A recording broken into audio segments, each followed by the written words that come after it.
Good day. I'm Bob McConnell, and on behalf of the Baltic-Black-Caspian Sea Initiative, I am pleased to welcome you to this panel, The Power of Cities in the Global Economy.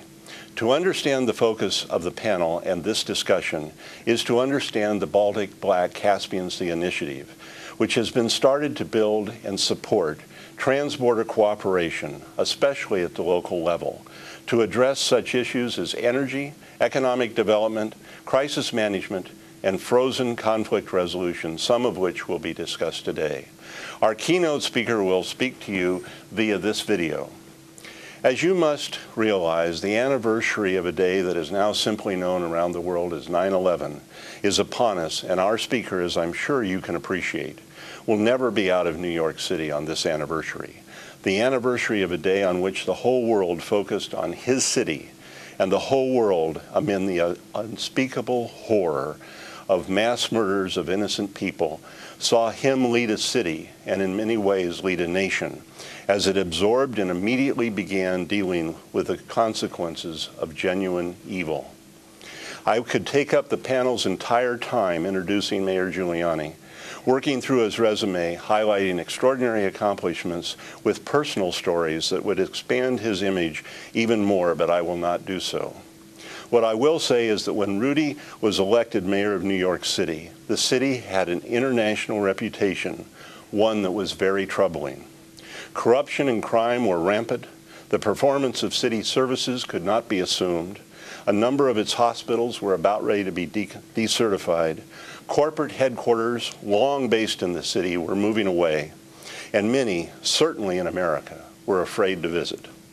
It was widely written that New York City could not be governed. Yet within months of his taking office, changes were in evidence, and those changes only multiplied. Crime dropped, services became dependable, the streets were safe, corporations stayed and returned, and new businesses came. Tourism flourished. New York City was back. And then 9/11. Just a few months before Rudy was to leave office, this event occurred. But in one sense, you can look back and realize how much worse this unspeakable evil could have been if Rudy had not engineered the changes he had over the preceding years. Amid the rubble, the losses, the fears, the anguish, the mayor rallied the city and the nation. The first responders were the fabulous men and women of the firefighters and the police. And right behind them were the people of a revitalized city who responded in unbelievable fashion. Among the lessons of Rudy's New York City are many lessons for all cities, especially in these times of global economic crisis. The strength of a nation, the image of a nation, the nation's ability to reform and govern, and indeed the nation's ability to address crises starts in the cities. On behalf of the Baltic-Black-Caspian Sea Initiative, it is an honor to welcome Rudy Giuliani. Thank you very much, Bob. And thank you for giving me the opportunity to address you. And as Bob said, I will not be able to be with you, but on September 11 and or around that time every year, I keep myself in New York because we have a memorial service that brings me together with all of the people that I work with me, to remember the people that we lost and the work that we did together. In the whole ability of a nation to be able to deal with all of the problems that we face today. And this has always been so. Cities define countries much more than countries define cities. Athens came before Greece, and Rome before Italy, and New York and Boston and Philadelphia before the United States of America. And we could use examples in all of your own countries that are similar to that. Each one of you have dominant cities that have long, long histories, and their success has usually meant the development of your nation, and their deterioration has usually meant the deterioration of your nation. So cities are crucial to protection, safety, the economy, culture, and the definition of a society. And keeping them vital is critical to how we can progress as a country. So focusing on these problems as unique problems is a very valuable thing. I remember before I ran for mayor of New York City, of course, I was a citizen of New York City for many years, and I was the United States Attorney in New York for 5.5 years, had been involved in law enforcement, and my city had really deteriorated. The deterioration started somewhere in the 1960s or the 1970s, but by the 1990s, we were the crime capital of America. We were averaging 1,800, 1,900, as many as 2,000, 2,100 murders a year, 10 or 11,000 serious crimes a week, and we were considered a city that was on its way down. There was a cover of Time magazine, I believe it was in 1990 or 1991, and the front cover of Time magazine was The Rotting of the Big Apple. And it was a group of caricatures of people being beaten in New York, mugged, chased out of the city, deteriorating buildings. And the whole thing was a massive advertisement to not come to New York, not be part of it, because it was a frightening place to be. We were depicted that way in Hollywood movies that were shown in the United States and all over the world. And I remember being in London, could be 1990, could be 1991, and I was giving a talk on American securities law. Securities meaning the purchase and sale of stock, not security in a physical sense. And at the end of it, I expected questions about the law. And what I got was someone who put up his hand and showed me a card. And the card was a card that he had gotten from his travel agent in London. And it was 10 tips on how not to be the victim of a crime in New York. And one of the 10 tips was, don't make eye contact. So people were being told to come to New York and not look around, not look at people, because it was so fearful to come here. And it had a major impact on our economy. Our unemployment was up to 11%, maybe more than 11%, which is higher than it is today. Even with the economic downturn, our unemployment is not as bad as it was in 1992 and 93. We had lost 400,000 or 500,000 jobs. We had lost almost 1 million in population. Our tax base was declining. And the primary reason for it was that people were afraid. And it was having an impact on the United States as well, having an impact on the economy of the United States, because more people think of cities before they think of countries. They think of New York or Washington or Los Angeles if they're thinking about the United States. That's what they see in movies of the United States. That's what they hear their friends talk about. So cities have a disproportionate impact on the image of a country. And I decided that I had to turn around crime and the economy and the quality of life in New York City.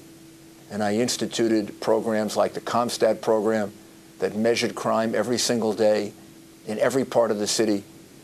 Ultimately, it became a very complex computer program. But that program, since it's been in effect in 1994, has assured the city that every year we have a decline in crime. We're the only city in America that for every year since 1994 has seen a decline in crime. And we can virtually program it with the CompStat program. We combine that with a philosophy called the broken windows theory, which in Europe is called, I think, zero tolerance.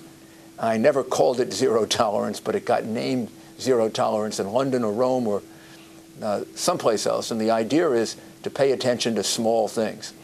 And the broken windows theory says that if you let conditions, small conditions, get out of control, whether it's street-level crime or street-level drug dealing or prostitution or defiling of property, that if you let that get out of control, then it's going to eventually become bigger things like theft and murder, and therefore you've got to concentrate on the small things as well as the big things. And we put that philosophy into effect in New York. It took a while. It didn't turn around in a day, or it didn't turn around in a month, it didn't turn around in a year. It took 2 or 3 years. But over a span of 8 years that I was the mayor, crime was reduced 60 or 70%, murders were reduced 60 or 70%. The 2,000 murders or so per year went down to 600 or less. They're now down to 500 or less. Crime is down overall now, at this point, with Mayor Bloomberg continuing many of these programs and improving on them. Crime is down now 75 or 80%. New York City is a place that has a tremendous amount of tourism. People are no longer afraid to come here. And we're going through, as you all are, an economic downturn, economic crisis, however you want to describe it, major recession. But even with that, the economy of the city, because it's a safe place to be, because it's gained a population of about 1 million in the last 10 or 11 years, because it's removed 400,000 or 500,000 people from welfare rolls and put them to work, New York City's economy is very resilient.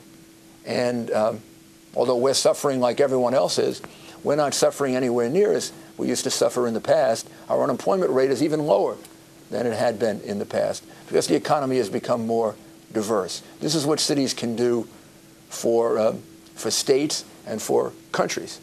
New York City produces a disproportionate amount of the tax revenues that support not just the city, but the state. It contributes considerably more money to Washington than it gets back from Washington. So cities can become enormously important producers of revenue, of tourists, and then most importantly of culture. It's in cities that people come together to look at great art, whether it's physical art or concerts or opera or Broadway. I've always been very proud to tell people that the single biggest tourist attraction for New York City is not the stock exchange. It's not even our great baseball stadiums, because I happen to be a fanatical Yankee fan. But the biggest tourist attraction for New York City is Broadway. More people come to New York City to watch a play, whether it's a musical or a drama or an opera or a concert, than anything else. 7, 8, 9 million people. Unbelievable numbers of people come into the city every day, but an additional number come in order to see a concert or go to a play. And making it safe for them to do it is enormously important. The way you keep cities alive is to create reasons for people to come into that city and use that city day and night. That's how the great cities of the world remain alive. In the daytime for work, we move about 2 to 3 million people a day into New York City and out of New York City every day in order to come to work, whether they're working in the financial industry, the financial businesses, or law firms, or accounting firms, or publishing. The television stations are located here. The networks are all located here, so they can be working on television. But we create a system of public transportation that takes a lot of the burden off coming in by car. Then it's equally important that people come in at night, because a lot of cities in America are just daytime cities. People come into work. At nighttime, the cities are desolate, and that often leads to a lot of crime. It leads to a lot of deterioration of buildings. So you also have to work on culture. You have to work on the things that bring people into a city at night.